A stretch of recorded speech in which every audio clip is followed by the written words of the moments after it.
Bismillahirrahmanirrahim. Assalamualaikum warahmatullahi wabarakatuh. Innal hamdalillah nahmaduhu wa nasta'inuhu wa nastaghfiruh wa natubu ilaih wa na'udzu billahi min shururi anfusina wa sayyiati a'malina. May yahdihillahu fala mudilla lahu wa may yudlil fala hadiya lahu. Asyhadu an la ilaha illallah wahdahu la syarika lahu wa asyhadu anna Muhammadan abduhu wa rasuluh sallallahu alaihi wa ala alihi wa sallama tasliman katsira. Ya ayyuhalladzina amanu taqullaha haqqa tuqatih wa la tamutunna illa wa antum muslimun. Ya ayyuhalladzina amanu taqullaha wa qulu qawlan sadida yuslih lakum a'malakum wa yaghfir lakum dhunubakum wa man yuti'illaha wa rasulahu faqad faza fawzan 'azima. Ya ayyuhalladzina amanu taqullaha wal tanzur nafsum ma qaddamat lighad wattaqullaha innallaha khabirum bima ta'malun. Amma ba'du fa inna asdaqal hadisi kitabullah wa khairal hadi hadi Muhammadin sallallahu alaihi wa alihi wa sallam wa sharral umuri muhdatsatuha wa inna kulla muhdatsatin bid'ah wa kulla bid'atin dhalalah wa kulla dhalalatin finnar. Ikhwana fiddin wa akhwati fillah, saudara-saudariku sekalian rahimani wa rahimakumullah. Pertama, marilah kita panjatkan syukur kita kehadirat Allah Subhanahu wa taala atas nikmat-nikmat Allah Subhanahu wa taala yang demikian besar dilimpahkan kepada kita sehingga kita senantiasa merasakan nikmat-nikmat Allah Subhanahu wa taala. Nikmat dari Allah yang Maha Agung, Allah yang Maha Sempurna, Allah yang Maha Terpuji, Allah yang Maha Berilmu, Allah yang Maha memiliki hikmah-hikmah, dan sekian banyak lagi nama-nama dan sifat-sifat Allah Subhanahu wa taala. Allah lah yang memberikan nikmat itu kepada kita. Wa ma bikum min nikmatin fa minallah. Apa saja nikmat yang ada pada kalian itu berasal dari Allah Subhanahu wa taala.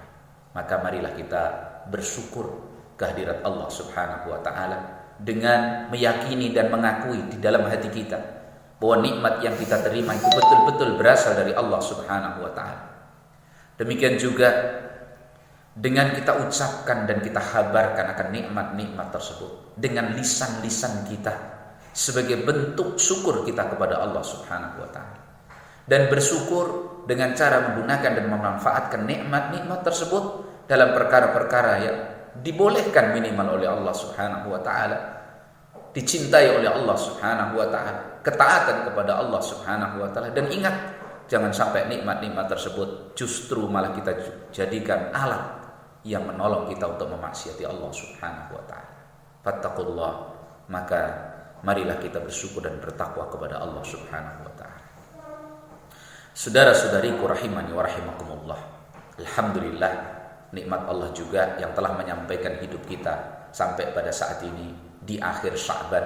1-2 hari lagi kita akan sampai di bulan yang diberkahi oleh Allah Subhanahu wa taala, syahrun mubarak, syahrun azim, yaitu syahrul Ramadan, bulan Ramadan. Sama-sama kita maklumi Ramadan kali ini ada sesuatu yang berbeda dari Ramadan yang sebelumnya. Karena pada Ramadan kali ini Allah Subhanahu wa taala, zat yang maha agung dan sempurna dengan hikmahnya yang sangat dalam, ya, Allah Subhanahu wa taala menguji kaum muslimin seluruh dunia, bahkan seluruh makhluknya dari kalangan manusia. Allah Subhanahu wa taala uji dengan makhluk yang Allah ciptakan yang sangat lembut, tidak nampak di kasat mata. Allah sebarkan, Allah takdirkan menyebar ke seluruh dunia virus corona, sehingga bisa jadi kaum muslimin pada Ramadan kali ini tidak bisa melaksanakan sebagian ibadah-ibadah mereka sebagaimana Ramadan yang sebelumnya. Di masjid salat tarawih kaum laki-laki khususnya, kemudian salat Jumat, sudah beberapa saat ini salat jamaah, salat Jumat dihentikan. Kita harus kembali di rumah kita. Nanti demikian juga edaran dari Menteri Agama, salat Id ditiadakan, salat tarawih di rumah, salat Id di rumah. Masya Allah, ini merupakan ujian dari Allah Subhanahu wa taala Dan semua ini adalah berangkat dari dosa-dosa manusia.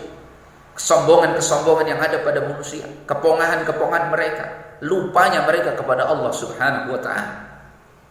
Karena wabah turun karena sebab dosa dan maksiat yang dilakukan oleh manusia. Maka mari kita juga bersabar menghadapi musibah ini dan banyak-banyak beristighfar, memohon ampun kepada Allah Subhanahu wa ta'ala, ya. Lebih-lebih kita menyambut bulan yang sangat agung, yaitu bulan Ramadan. Ikhwana fiddin wa akhwati fillah rahimani wa rahimakumullah. Saudara-saudariku sekalian yang mudah-mudahan senantiasa diberkahi dan dijaga oleh Allah Subhanahu wa ta'ala. Maka pada kesempatan kita menyambut Ramadan, ada beberapa hal yang ingin ana sampaikan untuk diri ana pribadi dan juga untuk ikhwah dan akhwat sekalian, saudara-saudariku. Yang pertama, hendaknya kita berupaya untuk senantiasa menjaga diri kita, membersihkan jiwa kita, membersihkan hati-hati kita dari kotoran-kotorannya, dari kotoran-kotoran kesyirikan, kekufuran, kenifakan, dari kotoran-kotoran kemaksiatan, dosa-dosa besar dan dosa-dosa kecil, dari kotoran-kotoran kebid'ahan dengan berbagai macam jenisnya. Dan kita berupaya untuk mewujudkan di dalam diri kita, ya, bagaimana tauhid yang benar, akidah yang benar, akhlak yang benar, kesucian jiwa, kebersihan hati. Inilah manusia yang paling afdal, sebagaimana dikatakan oleh Nabi sallallahu alaihi wasallam. Manusia yang paling afdal di sisi Allah Subhanahu wa taala adalah mahmunal qalbi, saduqal lisan. Ya, para sahabat bertanya, "Ya Rasulullah, adapun saduqal lisan, jujur lisan kami sudah tahu. Apa itu mahmunul qalbi?" Maka Nabi SAW menerangkan, mahmunul qalbi adalah hati yang bersih, yang tidak ada dosa di dalamnya, tidak ada hasad, tidak ada ghil, dengki, dendam. Ya. Kita ingat kalam Syekhul Islam Ibnu Taimiyah tentang hasad yang bercokol di hati. Beliau mengatakan, la yakhlu jasadun min hasadin. Tidak pernah kosong satu jasad dari sifat hasad. Tidak pernah kosong satu jasad dari sifat hasad. Maka mari kita upayakan untuk kita bersihkan jiwa kita dari penyakit-penyakit yang mengotorinya. Ya. Kemudian beliau menjelaskan tentang apa yang beliau ucapkan tadi. Tidak kosong satu jasad dari sifat hasad. Ya.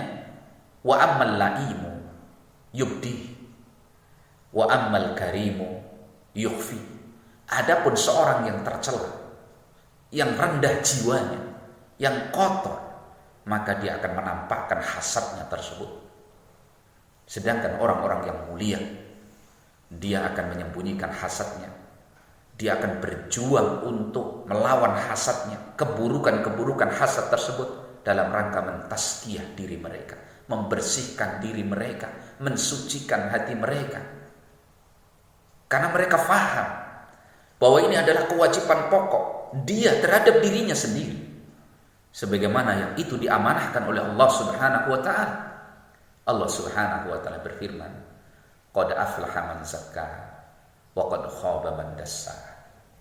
Sungguh beruntung orang-orang yang senantiasa membersihkan jiwanya, dan sungguh merugi orang-orang yang selalu mengotori jiwanya. Kan itu ikhwan fiddin wa akhwati fillah rahimani wa rahimakumullah. Wasiat Anda yang pertama, mari kita berupaya untuk senantiasa menjaga kesucian dan kebersihan jiwa kita, hati kita, dari segala bentuk kotoran-kotorannya. Dan mari kita berupaya untuk menghilangkan kotoran itu. Dan yakin ada kotoran itu banyak. Mari pertama, terutama nanti di bulan Ramadan, pertama sebelum kita masuk ke bulan Ramadan dan kita dalam rangka mengisi Ramadan, hendaklah diisi dengan jiwa yang bersih, dengan hati yang jernih, dengan jiwa yang tidak kotor lagi. Kita bersihkan semua. Mohon kepada Allah Subhanahu wa ta'ala agar Allah Subhanahu wa ta'ala membersihkan jiwa kita. Doa yang diajarkan oleh Nabi SAW, Allahumma ati nafsi taqwaha wa zakkiha anta khairu man zakkaha anta wali wa maulaha. Ya Allah, berikanlah kepada jiwaku kebersihan, ketakwaan, wa zakkiha, dan sucikanlah ya Allah jiwaku. Anta khairu man zakkaha, engkaulah sebaik-baik zat yang membersihkan jiwa. Anta maulaha, anta wali wa maulaha, Engkaulah penolong, penjaga bagi jiwa kami. Maka senantiasa baca doa ini dalam sujud-sujud kita, baca doa ini dalam waktu-waktu yang mustajab kita, di dalam berdoa kepada Allah Subhanahu wa taala. Karena tidak mungkin kita bisa mendapatkan jiwa yang bersih, hati yang jernih, kecuali dengan pertolongan dari Allah Subhanahu wa taala. Maka wasiat yang pertama, ikhwah rahimani wa rahimakumullah, ikhwati fillah rahimani wa rahimakunallah. Marilah pertama kita melaksanakan tazkiyatun nafs, pembersihan jiwa. Kita bersihkan jiwa kita, kita jernihkan hati kita. Jangan ada di dalam hati kita ini kotoran-kotoran yang mengotorinya. Ya, hilangkan nama orang per orang dalam diri kita. Mohon kepada Allah agar Allah menghilangkan dalam jiwa dan pikiran kita nama orang per orang yang Allah tidak suka keberadaan nama orang tersebut di dalam hati kita. Bersihkan.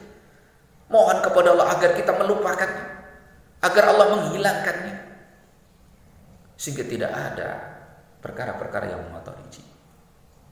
Hilangkan dalam hati kita apa yang barangkali lisan kita sudah bisa menghindarinya. Lisan kita barangkali tidak memvonis, tidak mengucapkan kata-kata yang kotor akan saudara kita. Tapi benarkah hati kita selamat dari semua itu? Benarkah sudah kita jaga jiwa kita dari itu? Benarkah tidak ada kesombongan yang tercela? Benarkah tidak ada hasad yang tercela? Maka bersihkan jiwa kita. Nah, itu yang pertama, mari kita bersihkan jiwa kita. Jangan merasa diri kita lebih baik dari orang lain tanpa izin dari Allah Subhanahu wa taala. Nah, kemudian yang kedua, wasiat ana untuk diri ana pribadi dan juga ikhwah wa akhwat sekalian, saudara dan saudariku rahimani wa rahimakumullah, adalah berangkat dari hadis Rasulullah sallallahu alaihi wa alihi wasallam. Ihris ala ma yanfa, usta'in billah wa la ta'jaz. Bersemangatlah kalian terhadap apa yang memberi manfaat bagi kalian. Manfaat di sini adalah umum, baik manfaat dalam urusan-urusan dunia maupun manfaat-manfaat dalam urusan agama kita. Bahkan ini yang pokok. Maka bersemangatlah meraih perkara-perkara yang menjadikan Allah Subhanahu wa taala ridha kepada kita. Bersemangatlah meraih perkara-perkara yang menjadikan dunia kita ini maslahah. Wala ta'jaz. Jangan lemah. Selalulah minta pertolongan kepada Allah Subhanahu wa taala. Ingat ini, kita tidak bisa berbuat apa-apa. Kita tidak bisa melakukan aktivitas apapun. Kita tidak punya daya dan upaya. La haula wala quwata. Tidak ada kemampuan dan tidak ada kekuatan kecuali dengan pertolongan Allah Subhanahu wa taala. La haula wala quwata illa billah.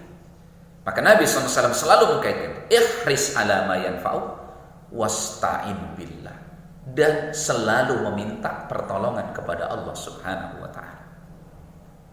Di dalam masalah-masalah dunia maupun di dalam masalah-masalah apa? Selalu minta pertolongan kepada Allah. Semangat kepada apa yang bermanfaat, raup keberuntungan sebesar-besarnya di bulan Ramadan ini. Laksanakan ibadah dengan semaksimal mungkin. Bersemangat di dalam membangun ketaatan kepada Allah Subhanahu wa taala. Demikian juga ihsan ilal ghair, berbuat baik kepada orang lain. Memberikan sedekah terbaiknya. Melihat kesulitan saudaranya, beri bantuan di situ. Dan seterusnya dari perkara-perkara yang bermanfaat. Ikhris ala ma yanfa wasta'in billah wala ta'jaz. Jangan lemah. Jangan berkeluh kesah, kecuali hanya kepada Allah Subhanahu wa taala. Dan ini mudah diucapkan. Jangan berkeluh kesah. Ada para ulama kita, salaf kita mengatakan, jangan kamu berkeluh kesah meskipun kepada istrimu sendiri. Jangan kamu suka mengeluh meskipun kepada orang yang terdekatmu. Ini teori mudah. Makanya hakikat sesuatu itu adalah pada hati dan praktek amalnya. Nah, jangan lemah. Kita punya tempat mengadu. Kita punya tempat menggantungkan segala urusan kita, yaitu Allah Subhanahu wa taala. Maka cukupkan dengan Allah Subhanahu wa taala. Ini wasiat yang kedua. Ihris ala ma yanfa wasta'in billah wa la ta'jas. Al-Imam Ibnul Qayyim rahimahullahu ta'ala, beliau mengatakan, as'atul khalqi ahlul ibadah wal isti'anah wal hidayah ilal matlub wa ashqahum man adimal umur as-salasah. Al-Imam Ibnul Qayyim beliau mengatakan, hamba yang paling berbahagia adalah orang yang selalu menjaga ibadahnya kepada Allah Subhanahu wa ta'ala. Orang yang paling berbahagia adalah orang yang selalu beribadah kepada Allah Subhanahu wa ta'ala. Orang yang selalu menjaga ibadah-ibadahnya kepada Allah. Dia tunaikan dengan sebaik-baik segi. Dia laksanakan dengan penuh kesungguhan. Dia berikan dan dia sungguhkan ke hadapan Allah ibadah terbaik dia. Ini ahlu ibadah. Tidak asal-asalan. Tidak dengan malas, tidak dengan jenuh dan bosan, tidak. Tapi dia lakukan ibadah dengan sebaik-baik bentuk. Dia berikan kepada Allah Subhanahu wa ta'ala. Karena dia tahu bahwa Allah tidak menerima kecuali yang baik. Innallaha thayyibun la yaqbalu illa thayyiban. Allah itu baik dan Allah tidak menerima kecuali yang baik. Maka suguhkan kehadirat Allah Subhanahu wa ta'ala sebagai rasa syukur kita kepada Allah, sebagai bentuk kefakiran kita kepada Allah. Dan yang bisa menerima ibadah itu hanya Allah. Bahkan yang bisa menjadikan kita bisa beribadah hanya Allah. Maka berikan yang terbaik, suguhkan yang terbaik dari ibadah kita kepada Allah Subhanahu wa ta'ala. Ya. Jadi kata beliau, paling bahagianya hamba adalah ahlul ibadah. Orang yang selalu beribadah kepada Allah Subhanahu wa ta'ala dengan ibadah terbaiknya yang dia berikan kepada Allah Subhanahu wa ta'ala. Ya, salat tarawih, siam Ramadan, zikrullah, baca Quran, sedekah, perkara yang fardu, salat yang fardu yang tidak boleh untuk disia-siakan, salat 5 waktu, tunaikan dengan sebaik-baiknya. Meskipun harus di rumah, kita di rumah juga dalam rangka melaksanakan kaidah syar'i demi kemaslahatan sekian banyak kaum muslimin, diri kita dan kaum muslimin. Maka laksanakan ibadah di rumah. Meskipun di rumah, siapa yang tidak rindu ke masjid? Siapa yang tidak rindu salat Jumat, salat jamaah dari kaum laki-laki? Siapa yang tidak merindukan semua itu? Salat tarawih, siapa yang tidak merindukan? Tapi Allah Subhanahu wa ta'ala sedang mengajarkan kepada kita bagaimana hati yang tunduk kepada kaidah-kaidah syar'i secara keseluruhan, sesuai dengan kondisinya masing-masing.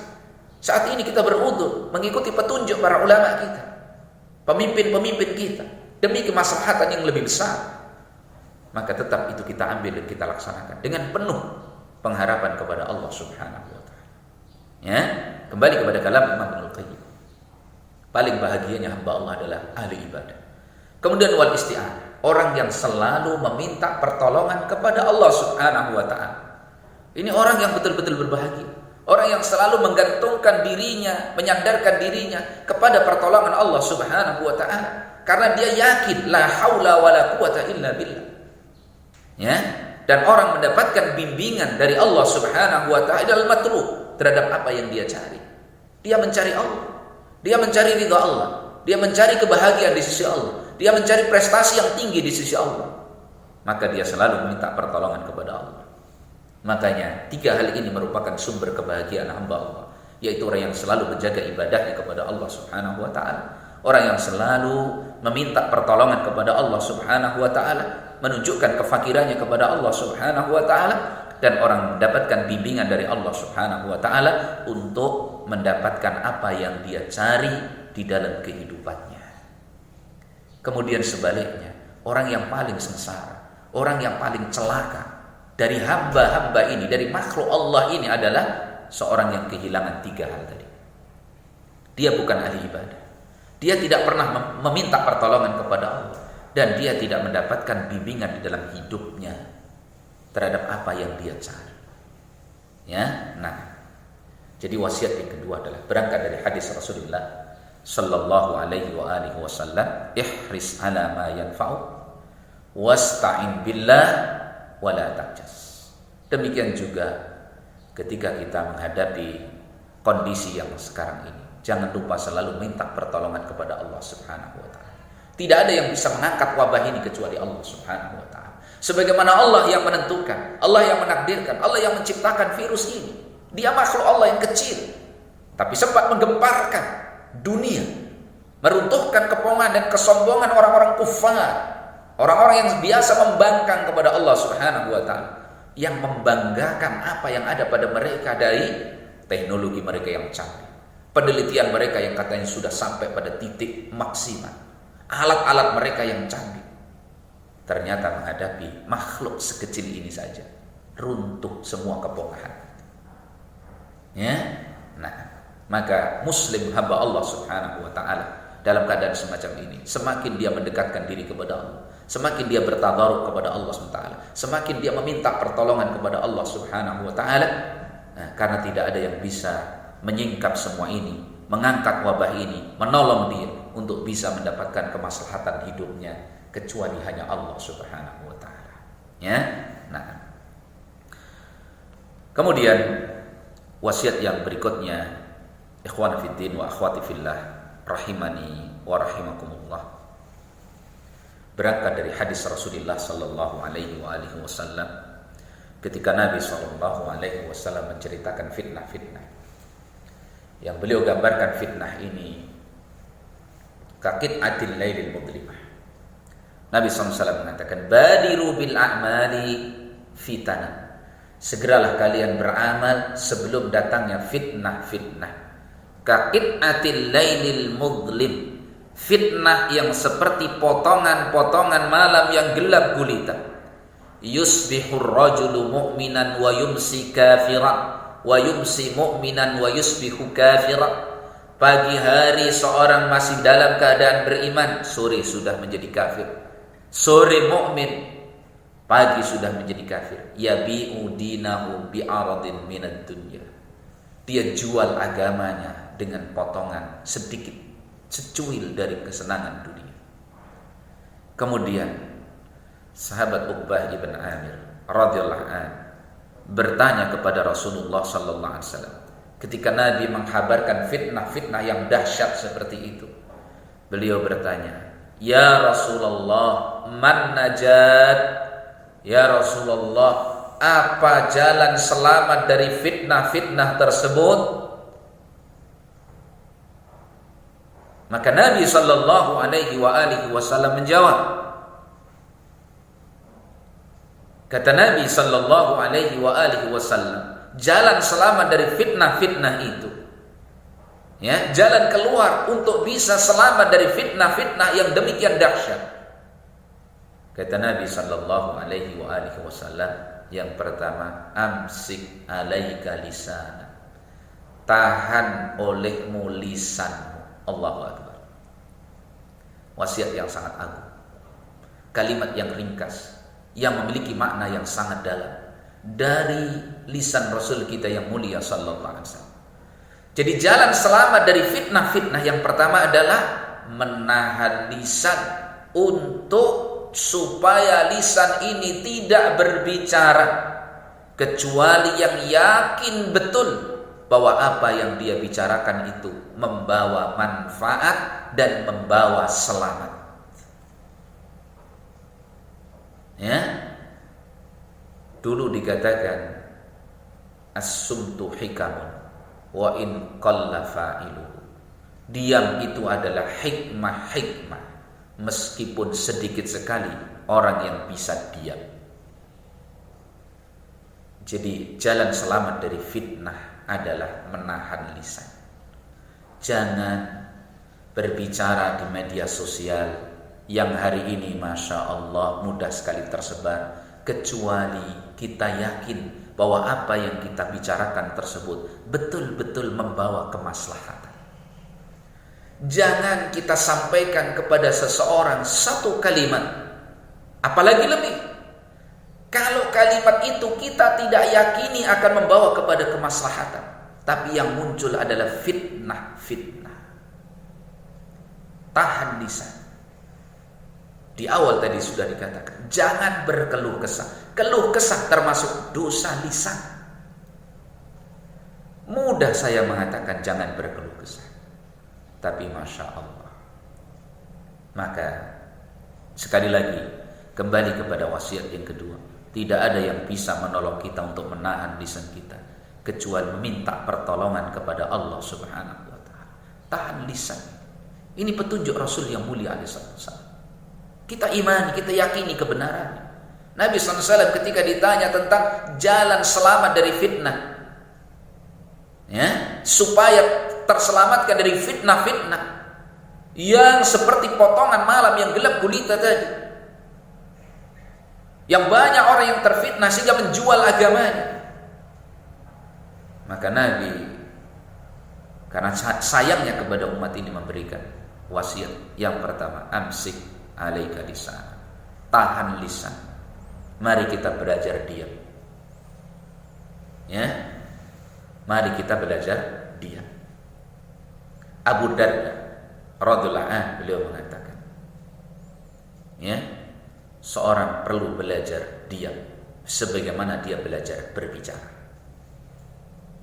Ya, bahkan salaf dulu belajar diam itu puluhan tahun. Belajar diam. Kalau bicara orang bisa, belajar diam itu perlu waktu yang panjang.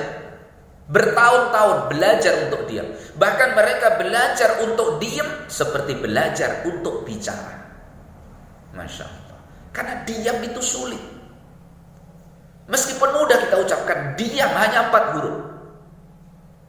Tapi Masya Allah, kadang seorang diam justru pada saat mestinya dia bicara. Tapi di saat pembicaraan itu menjadi fitnah, justru malah dia berbicara. Man kana yu'minu billahi wal yaumil akhir falyakul khairan aw liyasmut. Barang siapa yang beriman kepada Allah dan hari akhir, hendaklah dia ucapkan ucapan yang baik, kalau tidak diam. Sampai para ulama menerangkan, andaikan satu ucapan ini kita tidak tahu baik apa tidak baik, tumbuh maslahat apa tidak tumbuh maslahat, maka kembali ke hukum asalnya apa? Diam, jangan disampaikan. Jadi sampai yakin betul bahwa yang kita ucapkan itu betul-betul membawa kemaslahatan, betul-betul itu baik menurut Allah dan Rasulnya, dan menurut kaidah-kaidah syar'i itu baik. Faqulu qawlan ma'rufan, faqulu qawlan sadida. Makanya di antara wasiat Allah Subhanahu wa taala yang sangat agung setelah bertakwa kepada Allah, ya ayyuhalladzina amanu taqullaha wa qulu qawlan sadida. Wahai orang-orang yang beriman kepada Allah, bertakwalah kalian kepada Allah dan ucapkan oleh kalian ucapan yang lurus, yang tidak bengkok. Jadi lisan ini luar biasa perannya. Maka ikhwana fiddin wa akhwati fillah rahimani wa rahimakumullah, apalagi di bulan Ramadan, maka sebelum kita masuk ke bulan Ramadan itu, mari kita belajar diam. Belajar diam. Diamlah. Tahan lisan. Nanti kita akan selamat dari fitnah-fitnah. Tidak setiap yang dilontarkan orang harus ditanggapi. Bahkan ada para salaf kita, para ulama kita mengatakan, kadang-kadang diam itu cukup menjadi jawaban. Tidak setiap celaan yang diberikan kepada kita, tidak setiap apa ghibah yang dilontarkan kepada kita, yang sampai kepada kita kabarnya harus kita tanggapi dengan bicara. Tidak. Banyak perkara-perkara yang cukup dihadapi dengan diam, dan itu lebih berwibawa, lebih bermanfaat. Karena seorang yang bisa menjaga lisannya, ya, dari perkara-perkara yang dibenci oleh Allah Subhanahu wa taala, itu menunjukkan kapasitas dirinya. Orang yang banyak bicara, hilang kewibawaannya dan hilang nilainya dari pandangan manusia. Bagaimana lagi dari pandangan Allah Subhanahu wa taala? Ya. Maka sungguh indah petunjuk Rasul kita yang mulia sallallahu alaihi wasallam. Jalan selamat dari fitnah, jalan kesuksesan untuk bisa menyelamatkan diri dari fitnah adalah pertama, amsik alaika lisan. Tahan lisan. Ya. Jadi mari kita belajar diam. Sekali lagi, mari kita belajar diam. Jangan engkau berbicara dengan satu ucapan yang engkau tidak tahu sehingga harus repot mempertahankan apa yang kalian ucapkan tadi, sehingga harus repot mempertanggungjawabkan apa yang diucapkan tadi nanti di yaumul kiamah di hadapan Allah. Wasiat Nabi SAW. Wala tatakallam bikalamin ta'tadiru ghadan. Jangan engkau ucapkan satu ucapan yang besok di yaumul kiamah engkau akan berudur dari ucapanmu. Masya Allah. Betapa banyak saudara dengan saudara bertengkar gara-gara ucapan lisan. Ukhuwah terrobekkan gara-gara ucapan lisan. Berubah seorang dari sikapnya, berubah dari manhajnya, berubah dari agamanya gara-gara lisan. Nabi SAW mengatakan, inna minal kalami lasihran. Sesungguhnya di antara ucapan manusia itu betul-betul ada yang berupa sihir, sehingga merubah prinsip seseorang dari di atas hidayah tergelincir kepada kesesatan, dari ukhuwah tergelincir kepada pertengkaran, perseteruan di antara mereka gara-gara apa? Lisan. Ya, seorang mencintai seseorang gara-gara lisan bisa. Dan seorang membenci seseorang karena pengaruh ucapan lisan, sangat mungkin. Karena itu mari kita jaga lisan kita. Janganlah berbicara kecuali kita ngerti betul bahwa pembicaraan itu akan memberi manfaat kita di sisi Allah Subhanahu wa taala. Wa hatta andaikan kita tidak tahu ini manfaat atau tidak manfaat, amsik, tahan. Ya, petunjuk Nabi sallallahu alaihi wasallam. Kemudian jalan selamat dari fitnah yang kedua adalah wal yasakka baituka. Hendaklah meluasimu rumah. Dan ini kesempatan Allah Subhanahu wa taala di Ramadan tahun ini, ya, menguji kita sehingga kita harus kembali di rumah kita masing-masing, memakmurkan rumah, mengisi rumah, menjadikan rumah bercahaya, bersinar dengan ketaatan-ketaatan kepada Allah Subhanahu wa taala, dengan amalan-amalan ibadah. Ini kesempatan yang justru Allah berikan kepada kita dengan ujian adanya virus ini. Ramadan kita di rumah. Yang tadinya barangkali suami tidak bisa dekat dengan sedekat-dekatnya, ya, sebagai seorang suami kepada istrinya. Ini kesempatan. Bagaimana suami bisa menunjukkan kepemimpinannya, menunjukkan kasih sayang yang dicintanya kepada istrinya, kepada anak-anaknya. Istri pun demikian, kesempatan beribadah di rumah bersama suaminya, berkumpul bersama suaminya dan anak-anaknya, membaca Al-Quran bersama, salat berjamaah di situ, salat tarawih di situ, buka bersama, sahur bersama. Masya Allah, kenikmatan-kenikmatan yang luar biasa yang Allah berikan justru di balik adanya musibah, fitnah virus ini. Musibah virus ini. Walayasakka baituka. Karena itu rumah itu menjadi benteng dari fitnah di saat tersebar fitnah yang merajalela. Hari ini jangan difahami fitnah kecil, fitnah luar biasa di luar rumah sana. Ya, maka Nabi SAW memberikan petunjuk, lazimi rumah. Buat rumahmu bercahaya. Ya, jadikan rumahmu adalah tempat berzikir kepada Allah Subhanahu wa taala. Masalul bait yudhkarullahu fihi wa masalul baitil ladzi la yudhkarullahu fihi masalul hayy wal mayt. Permisalan rumah yang disebut nama Allah di dalamnya, digunakan untuk berzikir kepada Allah Subhanahu wa taala, yang diterangi dengan zikrullah, dengan permisalan rumah yang tidak seperti itu. Permisalannya seperti hidup dan mati. Jangan jadikan rumah kita kuburan. Nah, ini kesempatan. Maka jadikan rumah kita ini meluasi kita, lebih luas dari dunia, yang secara ukuran luas dunia ini. Apa yang di luar rumah kita luas. Tapi saat-saat banyak fitnah, maka merasa tentramlah tinggal di rumah, senanglah tinggal di rumah. Apalagi kaum wanita. Waqarna fi buyutikunna. Menetaplah kalian di rumah-rumah kalian. Ya, maka jadikan rumah kita ini benteng dari fitnah-fitnah.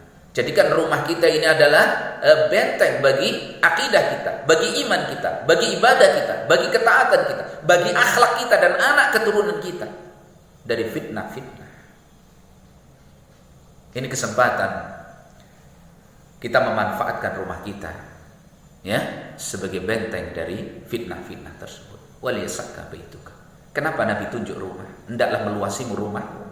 Karena seorang yang merasa tentram, nyaman di rumahnya, ya, dia bisa jadikan rumahnya sebagai benteng dari fitnah, berarti dia orang yang ditolong oleh Allah Subhanahu wa taala. Sementara ada orang yang tidak betah tinggal di rumah. Suami tidak betah dengan istrinya, istri tidak betah dengan suaminya, anak-anak tidak betah dengan orang tuanya, orang tua tidak betah dengan anaknya. La haula wala quwata illa billah. Keberkahan apa yang diharapkan seperti itu? Sementara hamba-hamba Allah Subhanahu wa taala begitu berada di luar rumah, dia khawatir terkena fitnah, khawatir tertimpa keburukan. Dia ingin segera selesai hajatnya, kembali ke rumahnya, bertemu dengan istrinya, dia mendapatkan ketenteraman. Litaskunu ilaiha, bertemu dengan anak-anaknya, dia mendapatkan kenyamanan dan ketenteraman. Anak-anaknya jadi qurratul ayun, penyejuk hati dan pandangan matanya. Istrinya pun demikian.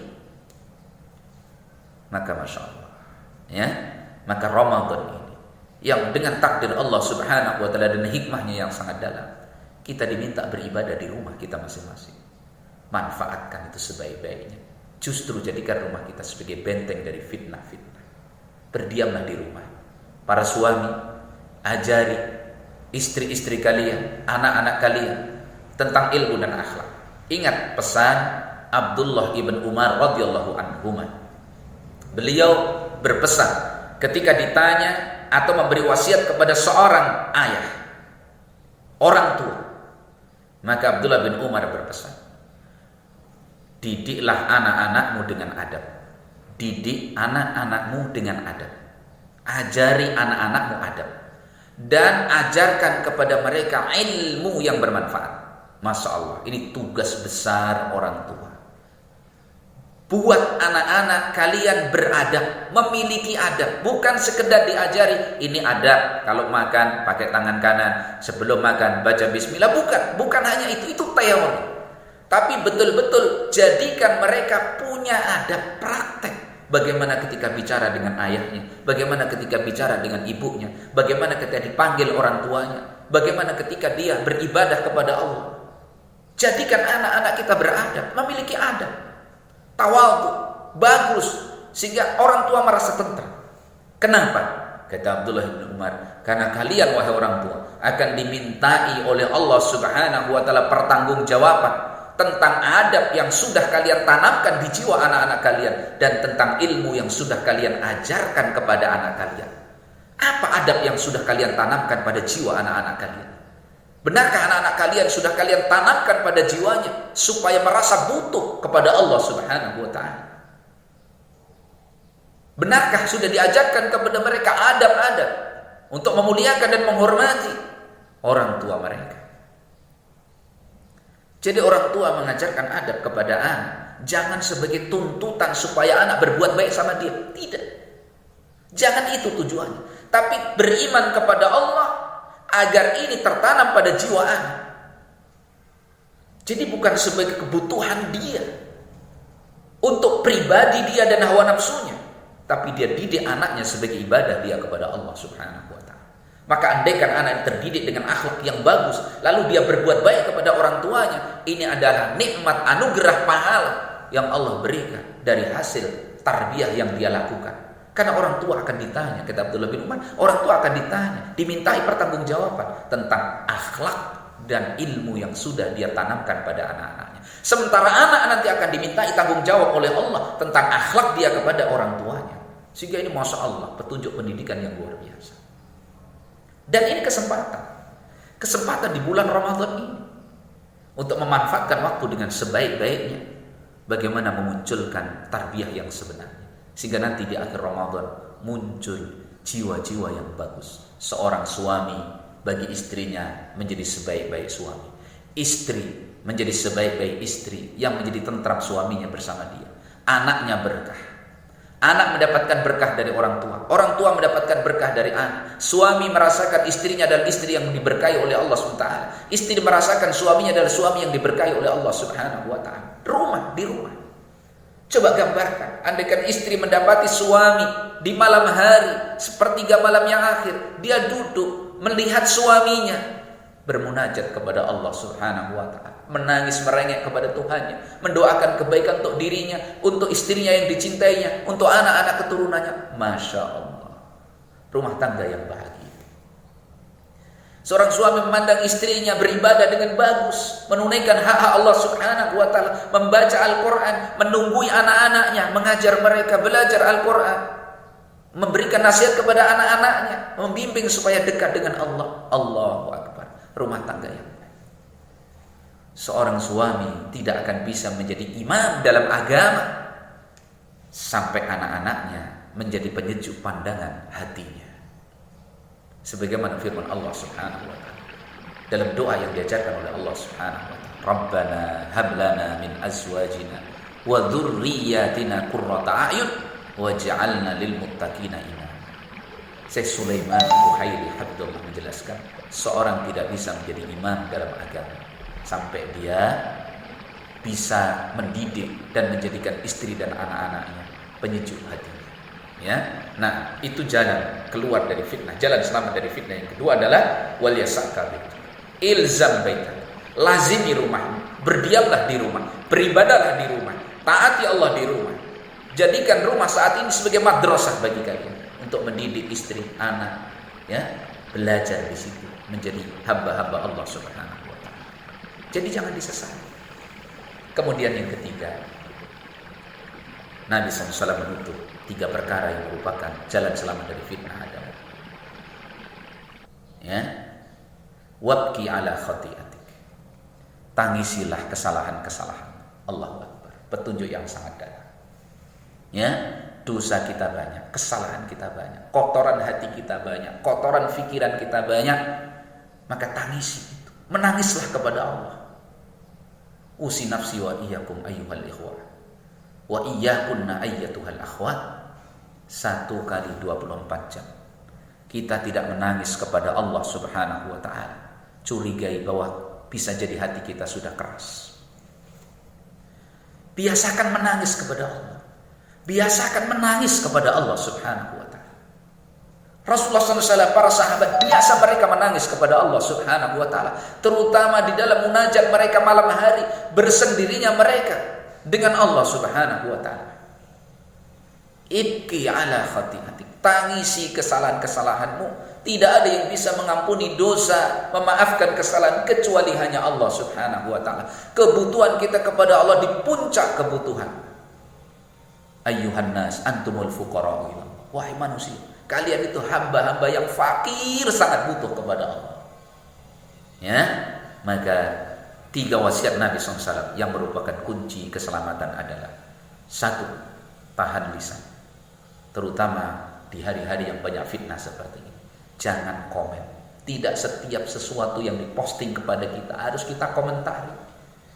Jangan, diam. Ayo kita belajar diam. Belajar diam. Sebagaimana kita belajar bicara, belajar diam. Bahkan hari ini kita harus lebih banyak belajar diam.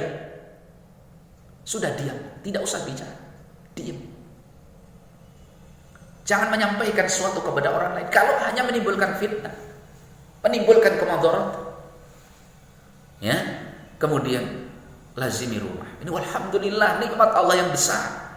Kita menetapi kaidah syariah, kemudian kita diizinkan ibadah di rumah kita. Ini adalah ujian bagi kita. Kita ini orang yang biasa memakmurkan rumah kita dengan kebaikan apa tidak? Ini Ramadan penuh kita di rumah. Maka buktikan kita hamba Allah. Rumah kita bisa bercahaya dengan kita mengamalkan sunnah-sunnah Rasulullah sallallahu alaihi wasallam. Bagi suami, tunjukkan kita adalah suami-suami terbaik bagi istri-istri kita. Bagi istri, tunjukkan kalian adalah istri-istri yang betul-betul salihah, mubarakah, diberkahi oleh Allah Subhanahu wa taala. Suami dan istri bekerja sama, ya, untuk mendidik dan mentarbiyah anak-anaknya. Bertekadlah, mohon pertolongan kepada Allah. Ciptakan anak-anak yang betul-betul mengenal Allah Subhanahu wa ta'ala, memberikan hak-hak Allah Subhanahu wa ta'ala, mencintai Rasulullah SAW, mencintai sunnah Nabi-Nya SAW. Anak-anak yang berakhlak bagus, hubungannya dengan Allah tinggi, sehingga kita merasa tentram dan nyaman dengan anak-anak yang diberkahi oleh Allah Subhanahu wa ta'ala. Ya, nah, itu beberapa wasiat menyambut bulan Ramadan yang bisa Anda sampaikan. Kemudian terkait dengan virus yang saat ini tersebar, wasiat para ulama kita yang pertama adalah hendaknya kaum muslimin mentaati pemimpin-pemimpin mereka dan mengambil petunjuk para ulama mereka. pemimpin kita, para ulama kita hari ini memberikan petunjuk kepada kita agar melaksanakan ibadah di rumah, sholat di rumah, Jumat di rumah, taraweh di rumah, sampai Id kita sholat di rumah. Maka taati pemimpin dan ikuti petunjuk para ulama, karena mereka memikirkan maslahah yang luas. Jangan sampai kita menjadi orang-orang yang membangkang, rakyat yang membandel, sehingga menjadi sumber keburukan bagi orang lain, termasuk juga diri kita. Ini wasiat para ulama. Kibarul ulama Saudiyah, Lajnah Daimah, kibarul ulama mengeluarkan fatwa seperti itu. Jadi yang pertama adalah taati pemimpin-pemimpin kalian, ikuti petunjuk para ulama kalian, maka kalian akan mendapatkan jalan keselamatan. Selamat tidak ada yang lebih berharga dari itu. Ini yang pertama, wasiat para ulama kita. Yang kedua, hendaklah kaum muslimin di dalam menghadapi fitnah atau menghadapi tersebarnya virus seperti ini, kemudian munculnya fitnah-fitnah yang banyak, ucapan-ucapan orang yang banyak, fatwa-fatwa yang banyak, ya, kajian-kajian yang banyak yang kadang mengkait-kaitkan fitnah ini atau virus ini dengan fitnah-fitnah yang tidak terkait dengan cara yang ngawur. Maka hendaklah wasiat para ulama kaum muslimin mengambil sumber informasi yang valid, yang resmi dari arah dan dari pihak yang betul-betul berwenang dalam hal ini. Kalau itu urusan tentang masalah virus itu secara zat, maka mintalah petunjuk, ambillah petunjuk dari dinas kesehatan dan lembaga-lembaga yang betul-betul ditunjuk secara resmi oleh pemerintah untuk berbicara masalah ini. Tentang praktek ibadah kita dan pelaksanaannya, maka ambil petunjuk dari para ulama kita. Apa yang mereka membimbing kita dengannya, maka mari kita ikuti dan kita taati.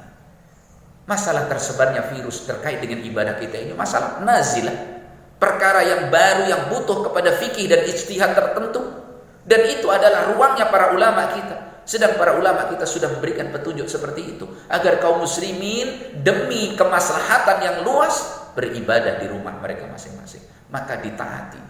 Ahlu sunnah adalah orang yang paling taat kepada Allah subhanahu wa ta'ala, kemudian taat kepada siapa yang Allah perintahkan kita untuk taati. Ini yang kedua petunjuk para ulama kita, ya. Kemudian hendaknya kaum muslimin berupaya untuk menyalurkan dan melakukan kebaikan-kebaikan kepada saudaranya dengan cara yang paling aman di saat tersebarnya virus seperti ini. Ya, menghindari berkumpul.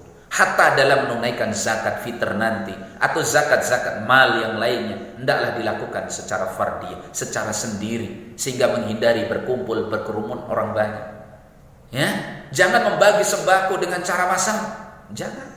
Jangan memberikan bantuan dengan mengumpulkan orang banyak. Ini petunjuk para ulama kita. Hendaklah dilakukan secara sendiri. Jadikan itu ibadah yang tersembunyi, yang hanya antara dia dengan Allah yang tahu, dan itu bisa jadi lebih afdal. Ya, nah, demikian beberapa hal yang bisa kita sampaikan. Mudah-mudahan Allah subhanahu wa ta'ala meneguhkan hati kita di atas kebenaran, membimbing kita. Allah subhanahu wa ta'ala menganugerahkan kepada kita iman yang terus kokoh di dalam hati kita. Allah subhanahu wa ta'ala menganugerahkan kepada kita ilmu yang bermanfaat, dan Allah subhanahu wa ta'ala memberikan kepada kita bimbingan yang lurus untuk kita menjalani kehidupan ini sampai kita menemui Allah subhanahu wa ta'ala.